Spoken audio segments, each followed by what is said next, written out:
right, a beautiful morning. You're welcome to Women's Corner. My name is Rose Belasta. I'm excited to be here today. Of course, it's a Monday, and of course, last week we did not really take any health topics, but of course today we're sure to take that because it's very important for us.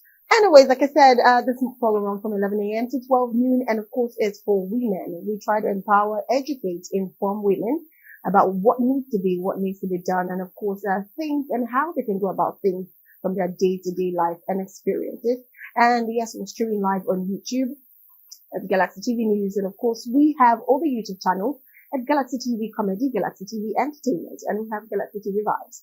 There you have the event and red carpet moment from every event around the country. And of course, we are streaming also on Facebook at Galaxy TV. And of course, we have Galaxy TV News. We have Galaxy TV Web. So you can always join us there. And for those who are on transit, or probably you do not have a screen TV beside you, you can always download Galaxy Television app from Google Play Store or Apple Play Store to watch all of the live programs live. So you're welcome again to the program. It's exciting to be here. Unfortunately, I do not have my girl with me, Covenant, but hopefully tomorrow we'll be having our own set. So today's going to be interesting. Like I said, we're talking about health. And of course, we have professional, joining us via Zoom to talk about that. But first, I noticed during the weekend, a lot of women tend to have these facial masks and things they need to do to keep up a beautiful face, to make sure, their breakouts or the acne, the pimple, the blackheads, and I thought about it. I said, okay, let's do some beauty tips. It's been a very long time we did anything that has to do with beauty or something a bit related to fashion or even health. So this is still part of health. Let's go check how you, a woman, can actually make your face very beautiful. And if you have acne, blackheads, whatever you on your face, you're not comfortable with your face, this is something you can do. It's just a tip to keep you going and to get your skin or your glow back. So let's quickly go check a beauty tip for acne and its cause that comes with it. And we'll be right back to the studio to continue the program. And of course, today we're talking about mental health in pregnancy. Well, let's take this tip. We'll be right back. Stay with us. Beauty tips for acne scars. Don't squeeze, pop, or peek at pimples. Pass up the temptation to peek or squeeze a pimple. Doing so can force debris deeper into the dermis, spreading an infection to all the tissue and worsening inflammation. Remind yourself that popping pimples can extend the healing time and ups the chance of it leaving a permanent scar. Allow the blemish to heal on its own. If you've already peeked at a blemish, take steps to heal it and minimize skin damage. Don't peek at scabs. Picking at scabs should also be avoided. A scab is a skin natural bandage which protects the wound as it heals. Picking a scab off a wound before it is ready prolongs the healing process and increases the chances of scarring. Try over-the-counter remedies. Various over-the-counter remedies can help reduce the appearance of acne scars. Products containing the following ingredients may be useful. However, over-the-counter creams and lotions are unlikely to remove or flatten a raised scar fully. These include salicylic acid, retinoids, and lactic acids. Try natural remedies. Home remedies that people have traditionally used to treat acne scars include honey, which helps with wound healing and reduce future scarring. Baking soda. Baking soda is known to soothe inflammation and act as an exfoliant. However, because of its high alkaline content, baking soda should be used carefully in small quantities, 2 teaspoons per treatment, and no more than twice a week. Coconut oil. Studies have reported that coconut oil moisturizes your skin and prevents acne scars. Keep in mind that if you have extremely oily skin, you should avoid this option as it may worsen the situation. Use cold-pressed coconut oil for this condition. Consult a dermatologist about your case of acne scarring. While some people may have success by using one or more of these natural treatments, they will likely not be effective in cases of stubborn or severe scarring. For these situations, consulting a dermatologist about professional medical treatment will ensure you avoid any adverse side effect of home remedies and give you the best chance of achieving the acne-free skin that you desire.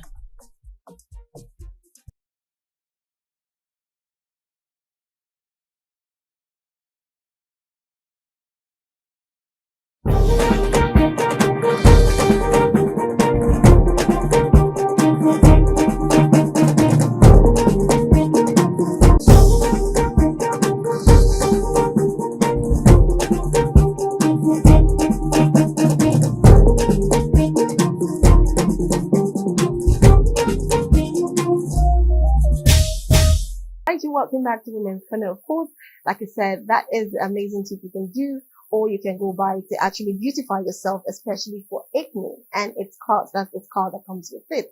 Okay, like I said, we're talking about mental health in pregnancy today, and of course, I have an amazing guest. Of course, she's a registered nurse. She is Cynthia. Cynthia Chioma Udebwani. She is a registered nurse, a midwife.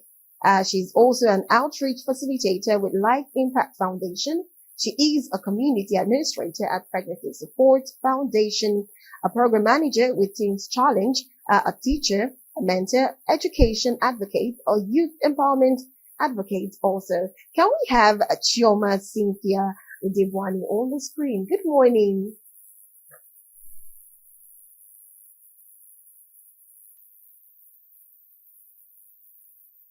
Good morning, Cynthia. How you doing? Good morning. Good morning. I'm doing great. How about you? It's good to have you and congratulations. Congratulations to you on your day. You've joined the married gang, right? Thank you. Thank you so much. Thank you so much. It's great to be here again. Thank you so much. I really appreciate it. Yes.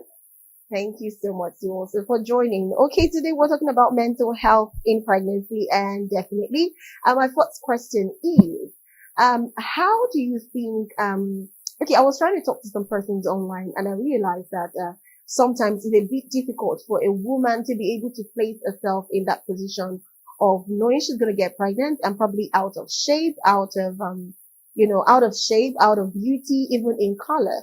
So how do you think a woman can prepare her mind mentally to be stable enough or to be able to embrace motherhood even before giving birth? What is the best way a woman can actually embrace that and be able to keep her mental state healthy?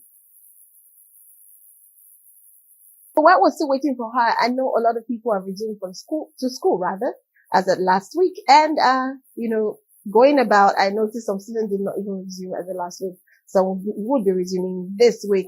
So let's quickly take a healthy tip for school students. If you're in university, if you're in secondary school, if you're in primary school, of course, your parents have to listen to this to help you.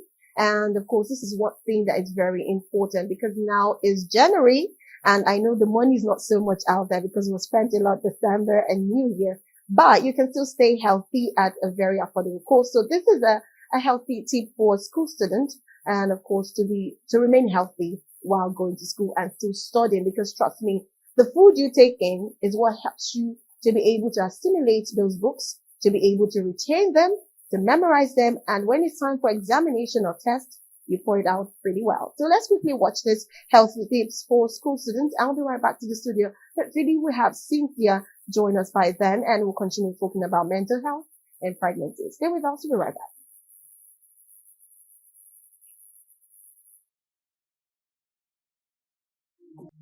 Healthy tips for school students. Teach good hygiene habits.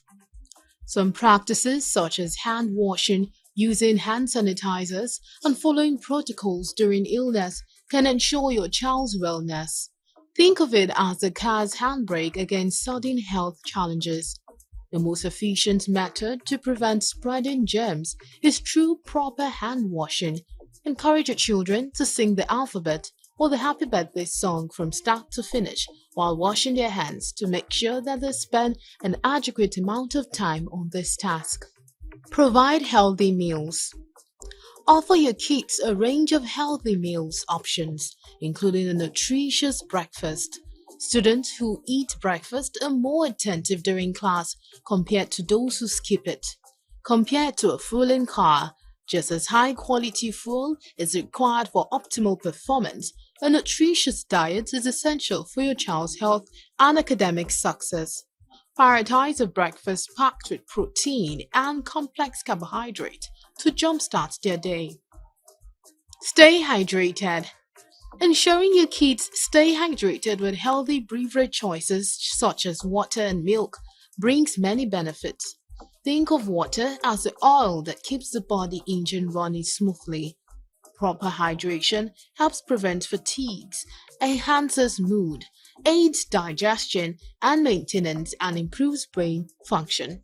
Try eliminating sugary drinks like soda, sport drinks, and energy drinks from their diet, as they often contain excessive sugar, caffeine, and other nasty ingredients.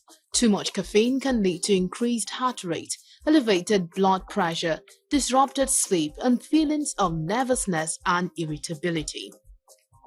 Maintain a regular sleep schedule. Your child needs at least 8 to 10 hours of sleep for optimal cognitive functioning and maintaining their energy levels throughout the day. In addition, a well rested mind is better equipped to focus and concentrate during classes, leading to better learning and academic performance. Adequate sleep also helps with mental and emotional well being, helping to reduce irritability and mood swings often associated with sleep deprivation. Set a routine. For almost all children, establishing routines provides a sense of predictability and structure, whether it is in the daily steps of preparing for school or completing homework, eating, bathing, and going to bed. Often routines can get out of step in the summertime, so as kids head back to school, focus on re-establishing routines. School-age kids need 8 to 12 hours of sleep, depending upon their age. Keep in mind that weekends count too. Try to keep your bed and rise times consistent to make Mondays easier. Get a move on. For younger kids, it's important to stay active all day long. Parents can help encourage an active lifestyle by fostering play activities and outdoor time and helping young kids reduce the screen time.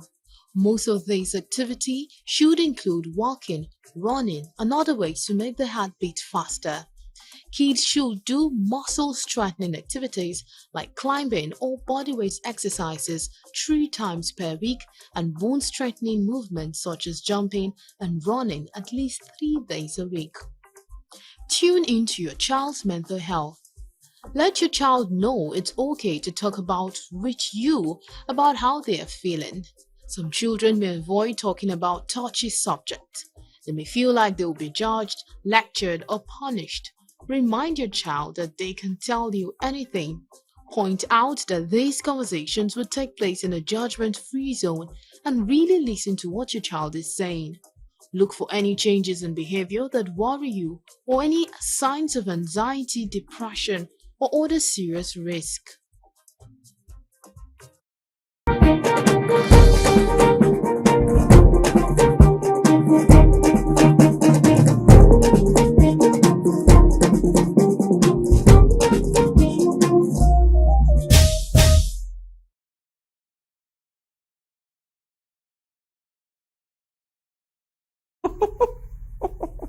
All right, welcome back. Ever ready? Ima, you can't catch me unawares. You know that, right? Okay, welcome back to the studio. You're still watching Women's Corner. And of course, we had to repeat that so we could have time to bring Cynthia on board. Apologies for the delay in this information and education we're about to give you. But can we have Cynthia on the screen now so we can just start our questions? Yeah, good Okay, morning hi, again. Good Cynthia. morning. Apologies. But Thank thank you, you still thank you. for staying by. I guess Okay, the all right. network So is I was better now, asking, right? okay, so I was asking questions in regards to mental health and pregnancy. I said, what are the few things women need to equip themselves with mentally before even getting pregnant and after getting pregnant and of course after delivery? Because a lot of women tend not to even understand, like they do not even know what they're about to face based on the change in color, change in body size, change in shape. Sometimes their body changes, the nose, the back, you get bigger, you start having different types of skin reactions, and you start eating and you can't control yourself. And of course, I've heard a lot of people have different ways to handle their pregnancy. Some want to perceive raw meat, some want to perceive dry bones. That is after you've eaten the bones, you've sucked everything out. Some wants to just smell sand. Some want to go to where you have gutter and just stay there to perceive something. Some want to stay beside fuel. A lot of mental, instability that some pregnant women have to endure during the phase of pregnancy and probably after. But what do you think a woman should be able to equip herself with mentally, so that when all of this comes and afterwards, they are still able to have a good mental health? Okay, thank you. So if I understood you clearly, your question is, are there things that a woman should equip herself with? You mean like in terms of knowledge that would help when okay, so that's fine. Thank you very much for the question. So speaking of what a woman or how a woman should equip herself or prepare herself for that phase of life before it comes, you have kind of shed a bit of light on it, which is having the right knowledge base, okay? Because sometimes when a woman begins to experience maybe mental instability, it's because she might be quite tensed or worried about what she's going through. So take for instance, if I know that maybe pregnancy is associated with morning sickness, the fact that my skin color begins to change, and a whole lot of other things that happen with pregnancy, it will make me worried. It will make me worried because these are more like normal signs that accompany pregnancy. So I think it has to do with having the right knowledge. So a woman should know what is normal and what is abnormal.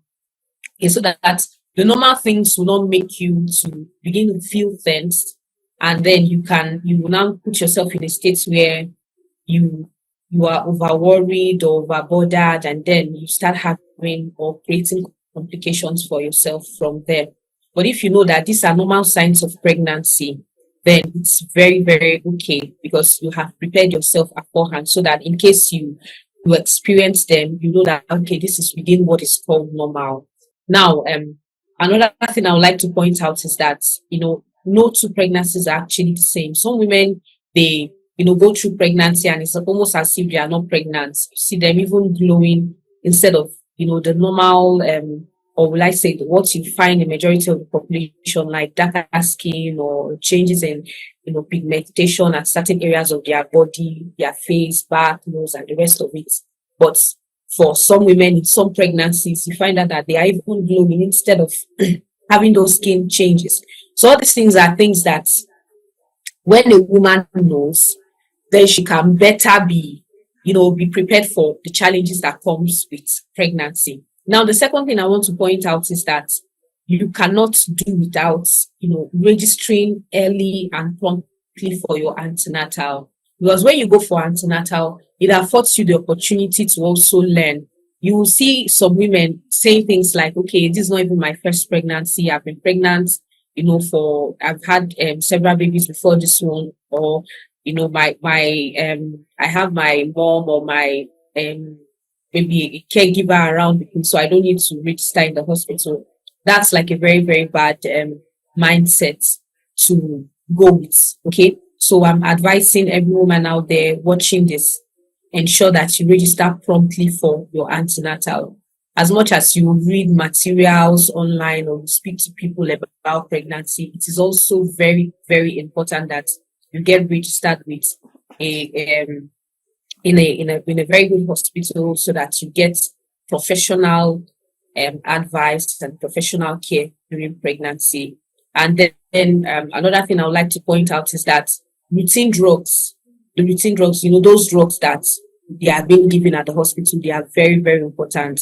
So I've come to see that a lot of women have problems with taking them because of maybe vomiting, nausea, and some other side effects that they might be let me not really call them Hmm. side effects, but discomfort they feel anytime they want to take those medications.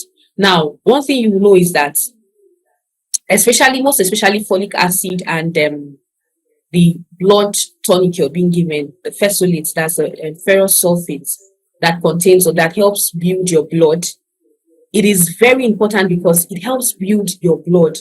And one thing or one implications of not having enough of these minerals in your body is what results to those on we call it pica in pregnancy, when a woman begins to have some kind of cravings that are not normal. Okay, it's actually sometimes it can be caused by anemia, and you find out that those drugs they are giving to you, the folic acid especially and the ferrous sulfate, they help you to build your blood so that you won't have to, experience those negative side effects. So I've mentioned three things so far, which is number one, having to learn or exposing yourself to knowledge as a pregnant woman, get to know what is normal and what is not normal, so that when you begin to experience these changes, you will not be perturbed, you will not be afraid, you will not be scared or begin to panic. Secondly is your antenatal registration. Make sure that you're registered in a very good hospital with proven results, so that you get professional advice and also professional care throughout your period of pregnancy. And number three is taking your routine medications. Please don't throw them away. They are very, very important for you, for your developing baby. Thank you. Okay, thank you very much for that one. Okay, that's quite deep. Now, I have a very serious question here, because a lot of people, a lot of women actually do not even understand this. Some do not even know they are going through that phase, or might even experience it, or maybe I do not even know if there are ways one can prevent it. And that is the parts whereby people experience anxiety or depression during pregnancy. Now, that is one important thing that I think a lot of a lot of pregnant women actually go through or experience, but they do not even know they experience that. And probably there are some signs or signs. Let's use signs. There are some signs that a pregnant woman might have been having, maybe at the early stage, to let her know that, okay, you might be having anxiety later on during the pregnancy, or you might be feeling depressed later on during your pregnancy. So what are those things that will make them know, okay, I think I might have anxiety tomorrow or in the next 1 month, or I might be depressed in the next 1 month? How do they know? And also, when they do have these things, how can they tell, and how can they manage it, especially when it comes, if they cannot prevent it, but how can they manage it when it comes during their pregnancy? Okay, so if I got your question clearly, you said you're asking about signs of anxiety, depression, and if possibly they eventually occur, how a woman can manage it right in pregnancy. Yeah. Okay, thank you very much. So speaking of anxiety and depression, now they are quite different. There are different occurrences in pregnancy, but more like they go hand in hand. Okay, they go hand in hand. So anxiety primarily refers to that stage of feeling continuously overwhelmed and overburdened, like you're just being worried, thinking over and over again, like it's continuous. Okay, once in a while, as human being, we can become tensed, we can become anxious, like you have that feeling of what does the future hold, what will tomorrow bring, what's going to happen, and you're just constantly being curious about the future. Okay, so now when it begins to, or when it's, or let's say like signs and symptoms that those or anxiety is about to set in, it's now when you find yourself worrying continuously. That's the keyword. That's the keyword. When it's now persistent, like you're worrying over and over again, it's not stopping. Okay, it's not stopping. And now the signs or things that can predispose a woman to this is, number one is when you are constantly stressed, you're under stress, okay? Because there's something adequate rest and sleep does to the body. It helps to rejuvenate the brain cells. It gives your body the time to recover from the hours of work and labor. So as a woman who is pregnant, you must prioritize your rest. You must prioritize your sleep.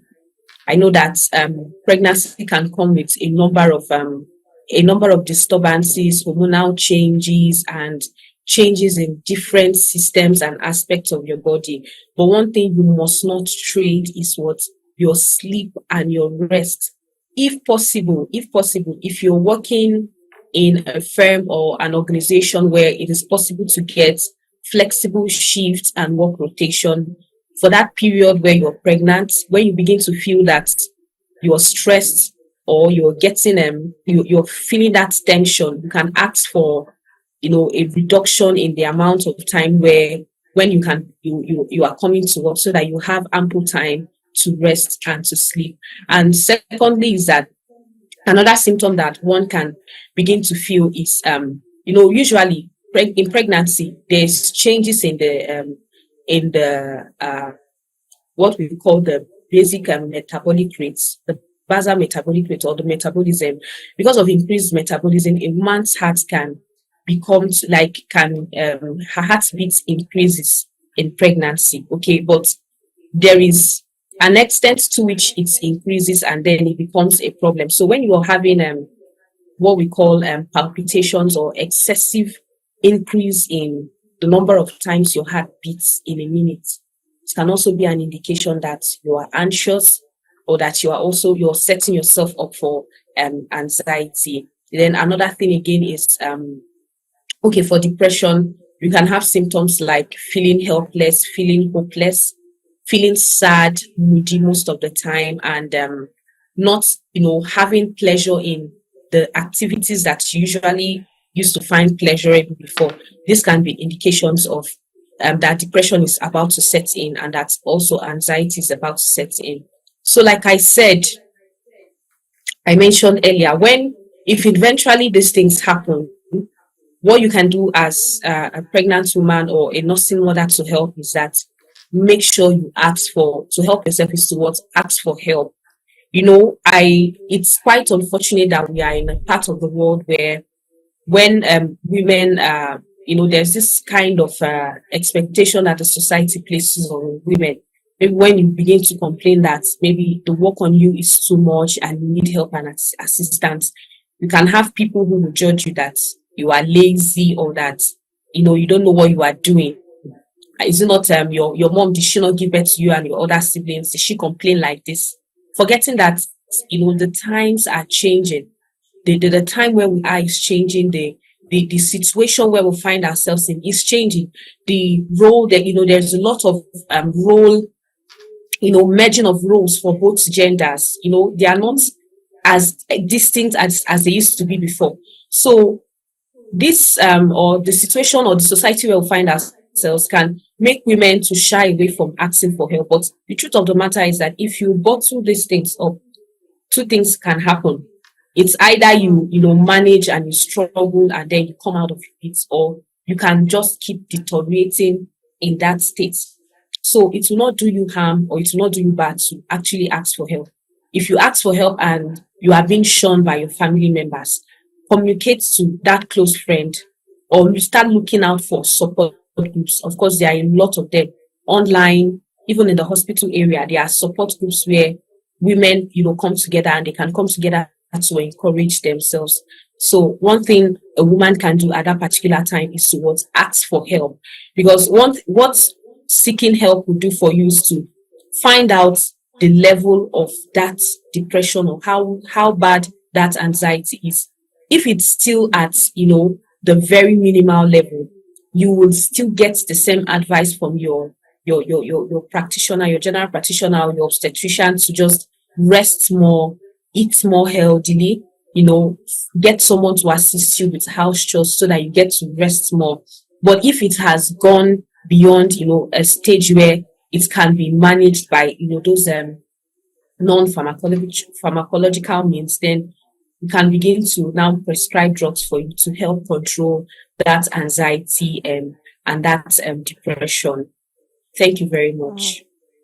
Thank you very, very much for that response. Well, I got the part whereby I noticed a lot of pregnant women, barely do not even understand when they are being stressed. And that's what sometimes I feel like the reason why medical practitioners will always tell a pregnant woman when they find out that is looking like her stress level is high, they will tell her to take a bed rest for some period of time. And some of them would, most Yes. of them, trust me, would always decline because the next thing is, I have work to do, I have this to do, I have that to do. But the medical practitioner has already seen that if they let you go, you will stress yourself and that could cause a mental problem for you. Or you could even end up losing that child, or maybe the child will start having one thing or the other. So they are just trying to make sure that you're stable and the baby is also okay. But anyways, thank you so much for going in depth with that one. I have another question, and that is the postpartum depression and, of course, the postpartum anxiety. What is the difference between these two?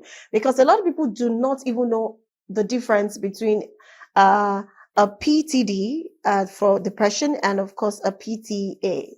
That's the anxiety part.